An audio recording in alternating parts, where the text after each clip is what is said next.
Abraço, Anísio, muito obrigado. 17h27, vamos falar do Guarani. Pedro Piscinato, diz aí, Pedrão. Batista, nesse momento, 5h27, nós estamos em contato com o Dr. Otto Gibel, que é o representante do Guarani na recuperação judicial, na famosa RJI. Na semana passada surgiu a notícia que o Guarani havia atrasado alguns pagamentos, que poderia decretar a falência, e hoje nós estamos em contato com o doutor responsável, o advogado responsável por cuidar dessa parte no Guarani, e vamos esclarecer aí para a torcida bugrina todos os assuntos. Boa tarde, doutor Otto, um prazer falar com você, obrigado por atender a gente aqui da Rádio Bandeirantes. Boa tarde, Pedro, boa tarde a todos os ouvintes da Rádio Bandeirantes, muito obrigado por ouvir a gente. E a primeira pergunta, eu queria perguntar para você, como que se deu esse prazo aí, podemos dizer assim, que a Justiça concedeu ao Guarani? Houve algum atraso de pagamento? Por que a Justiça decretou esse prazo aí para o Guarani até a próxima segunda-feira, dia 8 de setembro? Perfeito, Pedro. Bom, vamos lá. Vamos entender o seguinte, né? A dívida tributária, ela não é uma dívida sujeita incidente na recuperação judicial. Tá? Então, ela é uma dívida que é tratada fora da recuperação judicial. A lei fala que se houver um parcelamento da dívida tributária e se esse parcelamento for descumprido, é o caso de falência. Nesse caso em especial, não houve o parcelamento porque a Receita Federal do Brasil não aceitou, porque há uma discussão do débito ainda do Guarani. Então, não aceitando, não tem parcelamento, né? Porque o Guarani não vai parcelar uma dívida que entende que não é devida, né? Uma parte dela não é devida. Então, não tendo parcelamento, não tem causa legal para quebra. E esse parte aí do montante aí dos mais de 200 milhões que você acabou dizendo que o Guarani não reconhece esse total valor, quais documentos o Guarani precisa apresentar até a próxima segunda-feira, dia 8, para que não seja decretado aí a falência do Guarani? Pedro, é muito importante o que você está perguntando, tá? Eu acho que principalmente para esclarecer para os torcedores do Guarani, né? Na verdade, não é um documento que precisaria apresentar. A Receita Federal do Brasil precisaria aceitar um parcelamento dentro de uma lei, que existe uma lei que agora é de 2020, tá? Que criou um parcelamento diferente para empresas em dificuldade financeira e estendeu isso para clubes de futebol. Nesse caso, vai ser difícil que a Receita aprove isso essa semana.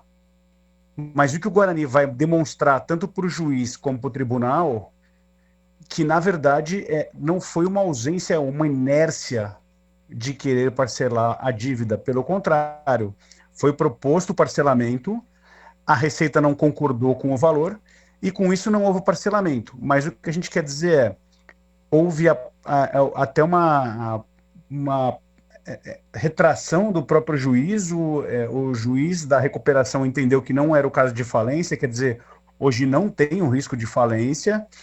Ele entendeu que se não apresentar certidões negativas, pode ser o caso de suspensão da recuperação judicial, o que não é bom para ninguém. Tá? A suspensão da recuperação, se não é boa para o Guarani, também não é boa para os credores. Entendi. Carlos Batista, doutor Otto Gibel, ao vivo aqui com a gente no Esporte em Debate. Doutor Otto Gibel, muito obrigado por atender a nossa reportagem. Essa última fala é muito importante, porque, a princípio, o juiz doutor Felipe Guinsani, da 7ª Vara Civil de Campinas, havia emitido um comunicado dizendo que o Guarani, se não apresentasse a documentação até o dia 8 de setembro, poderia ir à falência. E agora, de acordo com a sua fala, o juiz, então, ele emitiu uma nova data, refazendo, portanto, essa inicial que ele tinha dito, ou seja, não é falência, em sim perde os direitos que o Guarani tem hoje da recuperação judicial. Gostaria que o senhor repetisse, por favor. Carlos, primeiro eu peço desculpas, eu não sabia que você estava na linha. Eu ouvi agora que você está. Um grande abraço meu aqui do escritório, de todos aqui, tá? A gente respeita e te admira muito. Muito obrigado. Então vamos lá, né? Aconteceu isso. Na verdade, o juiz teve uma grande hombridade de rever a decisão dele. E isso é uma coisa sensacional, espetacular. Ele entendeu que, apesar de não ter a certidão, não era o caso de falência, e eu volto a dizer, não está na lei que não tendo certidão convola em falência, ou seja, uma recuperação judicial venha a ser uma falência. O que está na lei é que para homologar o plano, precisa da certidão. Só que esse plano, Carlos, ele está homologado há mais de 12 meses, mais de 15 meses. O Guarani está pagando a parcela em dia dos credores, o que é muito difícil num clube de futebol, mas eles estão fazendo, a diretoria toda, o conselho fiscal está fazendo um trabalho sensacional. Então o juiz ele entendeu que nesse caso não era o caso de falência, ele mesmo, esponte própria, o que é raro, tá? Ele entendeu que não era o caso, então, de convolar em falência, e ele retificou a decisão dele, inclusive menciona essa palavra na decisão dele, falando, olha, não é o caso de convolação em falência, mas seria o caso aqui de suspender a recuperação judicial. O senhor provocou ou ele, por iniciativa própria, estou falando do doutor Felipe, por iniciativa própria, ele refez a decisão? Eu elogiei a conduta dele justamente porque foi iniciativa própria. Perfeito. E sobre foi iniciativa própria. O prazo continua sendo 8 de setembro para que o Guarani apresente lá as certidões, não sei se é esse o nome correto, mas se não apresentar, perde o direito da recuperação judicial ou esse prazo foi estendido? Exato. Por enquanto continua. O Guarani vai recorrer sim da decisão para demonstrar... Carlos, você imagina o seguinte, o Guarani protocolizou um pedido de parcelamento. A Receita Federal não aceitou. O Guarani não pode ser punido por isso. Tá? Então a gente quer demonstrar para o juiz e para o tribunal, falando o seguinte, olha, a gente quer parcelar. Para você ter uma ideia, esses pedidos de parcelamento às vezes demoram de 1 a 3 anos para ser deferido. E eu não posso aqui fazer com que o Guarani seja punido por uma demora burocrática. Tá? Então, nós vamos recorrer da decisão que fala que a pena será a suspensão da recuperação judicial. Mas o grande risco, que era um risco de falência, o próprio juiz, com muita inteligência e hombridade, ele voltou atrás e cancelou. Vou colocar os comentaristas aqui na roda para participar com a gente. O assunto é muito importante, né? E o Guarani, numa decisão, que foi o jogo de ontem contra a equipe do Tombense, quando surgiu a notícia, a partir da quinta-feira, virou um tumulto. Torcedores preocupadíssimos com essa manchete que era terrível. Guarani sujeito à falência. Qual é a dívida? 215 milhões. Se não pagar, vai à falência. Quer dizer, na medida que o tempo foi passando e mais precisamente hoje é que nós estamos com a presença aqui do Dr. Otto Gibel, esclarecendo os fatos para tranquilizar a nação bugrina. Vamos lá, CH, sua pergunta ao Dr. Otto Gibel. Eu não sei, boa tarde, doutor Otto, prazer falar contigo. Boa tarde, CH. Se eu entendi, não é? O Guarani, nesse momento, conseguiu essa deliberação do juiz aí. Eu conversei com alguns especialistas, né, pelo menos 2, e os 2 me disseram o seguinte: caso o Guarani não consiga uma certidão negativa, o único caminho é sentar com o fisco, ou com a Receita, ou seja lá com quem for, e compor essa dívida, dar uma entrada e parcelar o resto. É mais ou menos por aí, doutor? Perfeito, CH. Na verdade, o Guarani já procura negociar com o fisco, tá? A primeira negociação foi negada, basicamente porque, como há uma discussão sobre uma parte da dívida, o fisco entendeu o seguinte: eu não quero negociar só um pedaço, só uma parte da dívida, eu quero negociar o todo.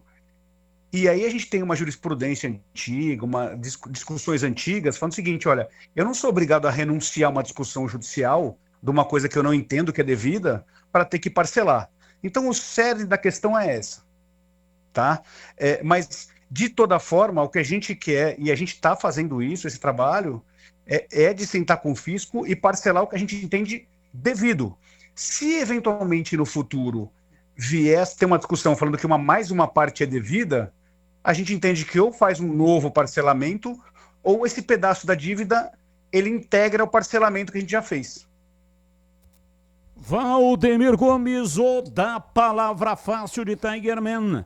Ô Tigrão, estamos entrevistando o Dr. Otto Gibel, advogado responsável por essa questão que está atormentando o torcedor do Guarani. Sua pergunta, Tigrão. Um abraço, viu, doutor? Muito obrigado aí pelo senhor estar nos atendendo aí, esclarecendo especialmente a comunidade bugrina desse assunto, que eu tenho uma opinião e queria ouvir a do senhor também, claro. Eu acho que o cenário de gravíssimo falência, se não apresentasse as certidões até o dia 8, que é segunda-feira que vem, exatamente de hoje a uma semana, ela de gravíssima migrou para grave, desde que o Guarani não seja bem sucedido nos novos recursos que está impetrando aí para tentar reverter também essa segunda parte. Na prática, qual é a segunda parte? O Guarani pode perder, pode ter suspenso o processo de RJ, da recuperação judicial. O que isso significa na prática? O que isso significa? O Guarani poderá voltar a ser alvo de execuções judiciais individuais dos seus credores, algo que não acontece na vigência da RJ, pois a dívida foi toda ela reprogramada. O Guarani não pode ser protestado e não pode ser alvo de novas ações de execução, protegido pela RJ, desde que esteja em dia com as parcelas que foram ajustadas na justiça quando do deferimento da RJ. Então, eu acho que a situação, desde que o Guarani não consiga reverter essa condição de perder ou de ver suspenso o benefício da RJ, que a situação era gravíssima, mas ela ainda é grave, porque essa suspensão da RJ pode gerar inúmeros transtornos aí para o Guarani, de penhora de renda, de bloqueio de conta e outras coisas mais. O senhor enxerga assim também, doutor? Um grande abraço. Tigrão, um grande prazer falar contigo, um grande abraço. Vou passar um pouquinho, eu queria começar com a fala do ouvinte que foi anterior à nossa conversa aqui, né? Ele falou basicamente que não queria que tanto Ponte Preta como o Guarani tivessem na mesma chave, porque queria que os dois subissem para a Série B. Mais do que nunca é importante falar o seguinte: a história fala do futebol. O Borussia Dortmund foi um clube que quase faliu, tá? No começo dos anos 2000. E por incrível que pareça, um dos grandes rivais dele, que é o Bayer Leverkusen, ele emprestou dinheiro, o Bayern de Munique, aliás, emprestou dinheiro para não deixar o clube quebrar. Eu acho que esse antagonismo ele é muito importante para que faça os clubes grandes serem maiores, né? Quer dizer, você imagina, não existe um herói sem um vilão sem um herói, porque depende do lado da torcida, obviamente, né? Então esse é um ponto que eu queria falar, porque eu concordei muito com o que ele falou. Mas vamos lá, voltando ao caso. De gravíssimo, que era um risco de falência, e que é, obviamente, imagina uma falência de um clube de futebol, seria inédito no Brasil, inclusive. Eu não me lembro de um outro caso, se vocês lembrarem pode ser, mas eu não lembro. Passa para grave, sim, mas a gente tem que entender o seguinte: nenhum dos credores... A gente tem dois credores que discordam com o plano de recuperação, que estão recorrendo no STJ, tá? Fora esses dois credores, todos estão de acordo e estão recebendo. Tá? Não é interesse dos credores, de forma alguma, a falência. Não é interesse da sociedade a falência. Não é interesse da Receita Federal a falência. Tá? Porque o clube não gerando renda, não competindo, não tendo renda de campeonato, televisiva, passe, etc., não vai conseguir pagar o passivo. Quer dizer, não é interesse de ninguém. Né? Então, o que é importante falar, Passa a ser grave? Passa. Se a gente aqui, escritório de advocacia, que defende o Guarani, entende que vai reverter a decisão, a gente entende que vai. Inclusive pela própria consciência e inteligência do magistrado de primeiro grau, talvez ele mesmo reveja a decisão. Tá? O que a gente vai mostrar? Tentamos fazer um parcelamento, não conseguimos, vamos tentar fazer um parcelamento responsável. O que é um parcelamento responsável? Que a gente consiga cumprir. Claro. Doutor, então acho que assim, essa é a ideia. Qual é a dívida, o valor da dívida que o Guarani reconhece? De tributo, desses 215 que falam, ele não reconhece 50, 60, mas a questão do valor é menos importante, porque no parcelamento existe a possibilidade de desconto de multas e juros, tá? E esse pode chegar até 70% do valor total devido hoje, então a gente está falando que diminui bastante a dívida. Tá? Pode ter apuração de prejuízo fiscal, que não é muito o caso de um clube de futebol, mas poderia ter, e o parcelamento é em 10 anos. Vamos lá. Então, existe a possibilidade doutor, de um só um minutinho, parcelamento. Batista, só um minutinho, só uma última questão de minha parte. Não, a sua última fica para daqui a pouco, só para a gente girar a equipe, o Tigrão, e você terá a oportunidade de fazer mais uma. Pedro Piscinato, a sua pergunta, por favor. Ô, doutor, eu queria perguntar se essa certidão, o Guarani o Guarani já tem essa certidão em mão, ou o Guarani precisa fazer algum processo, solicitar ela de alguma forma? Essa certidão, Pedro, ela precisa ter um parcelamento, ou um pagamento, obviamente, uma quitação da dívida inteira para poder ter. Então o Guarani não tem na mão hoje. O que o Guarani vai demonstrar para o juiz é que ele tentou o parcelamento e não conseguiu por conta de uma decisão da própria Receita Federal. Perfeito. Vamos lá, CH, a sua pergunta. Doutor, eu tenho uma curiosidade, eu não sei nem se isso é possível pelas leis. Essa dívida, que ela tem diversas fontes, entre aspas, ela foi adquirida por várias administrações sequentes. Ela não nasceu ontem. Tem coisa antiga, tem coisa de 3, 4, 5 administrações. A pergunta é a seguinte, um caminho não seria também responsabilizar essas pessoas, principalmente por falta de recolhimento de fundo de garantia, 13º e por aí vai, doutor? Vamos lá, eu acho que uma coisa que é importante, né? Primeiro, sim, foi por várias gerações e várias presidências, né? E lembrar que essa dívida da Receita Federal, ela é corrigida com Selic, tá? Ou seja, a correção é muito alta. Se você falar que é uma dívida de 20, 15 anos, você tem uma correção elevadíssima, e isso é importante para a gente falar que no parcelamento pode ter uma redução muito grande, porque, obviamente, pela lei de responsabilidade fiscal, não há renúncia fiscal, ou seja, o principal você não pode renunciar, mas juros e multa pode. Tá? Então, acho que esse é o primeiro ponto das discussões, inclusive, que a gente quer falar. Quer dizer, nós estamos tentando o melhor parcelamento com o maior desconto de juro e multa possível. Tá? Eu acho que isso é importante a gente falar. Responsabilizar presidente de associação é mais complicado pela legislação. Tá? Não é um sócio de uma empresa, um acionista, enfim, né? Alguém que tem uma responsabilidade financeira e jurídica. Tá? Mas até a lei da SAF, na verdade, vem para isso, né, Pedro? Pedro e Tigrão, na verdade, né? A lei da SAF vem para transformar a associação em sociedade anônima e, com isso, os dirigentes serão responsabilizados. Tá? Então, acho que essa é uma discussão que vem vindo desde a lei da SAF. Vamos lá, Tigrão, a sua pergunta para o doutor Otto Gibel. Responsável aí pelo processo, né, que o Guarani está lutando na justiça para não entrar em falência.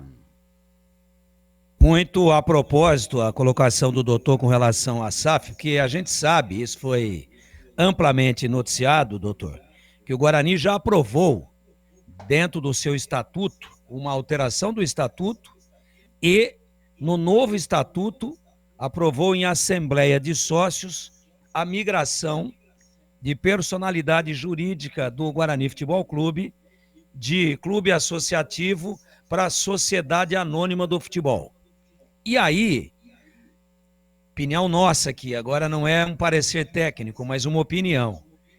A recuperação judicial, na minha avaliação, eu assumo isso pessoalmente, ela também ocorreu, além de proteger o Guarani de execuções todos os dias, de penhora, de conta bloqueada, e de renda bloqueada, e de renda penhorada e outras coisas mais, ela protegeu o Guarani de tudo isso, porque na reprogramação da dívida está sendo feito um pagamento mensal de acordo com aquilo que foi reprogramado para pagamento em 10 anos. Tudo certo. Perdendo o benefício, que eu considero um benefício da RJ, o Guarani volta, como eu acabei de dizer, a ficar vulnerável novamente a execuções individuais de qualquer um tipo de credor, mesmo aqueles que concordam com a RJ, que estão satisfeitos porque estão recebendo pelo menos alguma coisa por mês.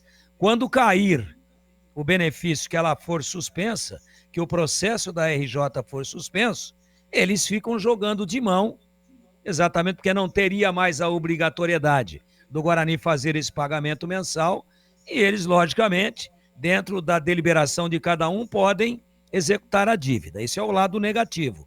E mais um lado negativo se o Guarani vier a perder o benefício da RJ, que é a questão da SAF. Porque eu entendo que quando foi aprovado em assembleia que o Guarani iria migrar de clube associativo para uma sociedade anônima do futebol, que a RJ estava pavimentando esse caminho, até porque o investidor que vier, ele vai ter claramente qual é o tamanho da dívida, como que ela está programada para ser paga, qual foi a negociação e se é viável ou não ele injetar um grande capital no clube. Por quê? Ele não pode colocar dinheiro no escuro sem saber qual é a dívida real. E a RJ tem essa característica de dar publicidade oficialmente, com a tutela da justiça, com a anuência da justiça, de qual é o valor da dívida. Então, se o Guarani perder o benefício da RJ, ele também terá, na minha maneira de ver as coisas, maior dificuldade para evoluir no sentido de migrar para a SAF. O que é que o senhor acha? Na colocação muito bem feita, tá? Uma parte que é importante, né? O próprio plano de recuperação do Guarani prevê, eventualmente, a transformação em SAF, né? Com a transformação da associação para uma sociedade anônima. Isso não quer dizer que a gente tenha... Eu, pelo menos, não participei de nenhuma conversa, mas é uma possibilidade que a gente tinha que colocar no plano. Tá? Quer dizer, não tinha como não colocar num plano de recuperação social a possibilidade. E isso foi aprovado. Depois foi aprovado em assembleia de sócios também. Ou seja, que existe a possibilidade jurídica, existe. Né? E aí, uma parte que você falou muito bem. O Guarani reduziu o passivo, eu vou falar em números grossos, e até me perdoa se eu não estou falando muito preciso, mas de 70 milhões do sujeito para 16 milhões. Isso não só facilita a transformação ou a criação de uma SAF, mas como diminui o passivo e sobra mais dinheiro para poder investir no clube. Tá? Então, perder o benefício da recuperação judicial é realmente muito ruim. A minha opinião pessoal é que a gente não vai perder esse benefício. Tá? O Guarani não vai perder. Tá? Mas essa é a minha opinião pessoal e nós vamos trabalhar muito duro para conseguir isso. Muito bem, tá aí, portanto, o doutor Otto Gibel. Só para finalizar, doutor, qual é o próximo passo que o Guarani vai dar em direção à resolução do problema? Perfeito, Carlos. Primeiro, de novo, obrigado pela oportunidade de conversar aqui com vocês. Né? Eu acho que são 2 passos, na verdade. Continuar aqui a transação com a União Federal, tá? Isso vai ser feito. Inclusive, a gente entrou muito em detalhes agora para conseguir fazer uma proposta muito precisa de parcelamento e recorrer da decisão na questão de efetivamente suspensão da recuperação. Por que recorrer? Porque a gente tenta uma negociação, mas vai depender da Receita Federal também. Depende de uma boa vontade da União. Tá? Volto a falar. Tem uma discussão, aliás, tem uma... No nosso meio de recuperação judicial, É muito claro que o parcelamento ele é mais lento do que se precisa ser para a aprovação do plano. Então, a gente vai discutir sobre isso, tá? Valeu, doutor. Um abraço. Muito obrigado aí pela gentileza dos esclarecimentos. Tenho certeza que o torcedor do Guarani, ouvinte da Rádio Bandeirantes, está um pouco mais, né? Não totalmente, mas um pouco mais tranquilo a partir dessas explicações. Um abraço, muito obrigado, viu? Um abraço, Carlos. Obrigado a todos os ouvintes. O torcedor pode ter certeza que a gente vai fazer um trabalho muito forte, muito duro, para reverter e para minimizar qualquer risco de problema jurídico para o Guarani. Doutor Otto Gibel falando conosco e esclarecendo dúvidas a respeito da inicial que colocava o Guarani com possibilidade de falência, e as certidões teriam que ser apresentadas no dia 8 de setembro. A data continua, mas o Guarani foge dessa questão do risco de falência.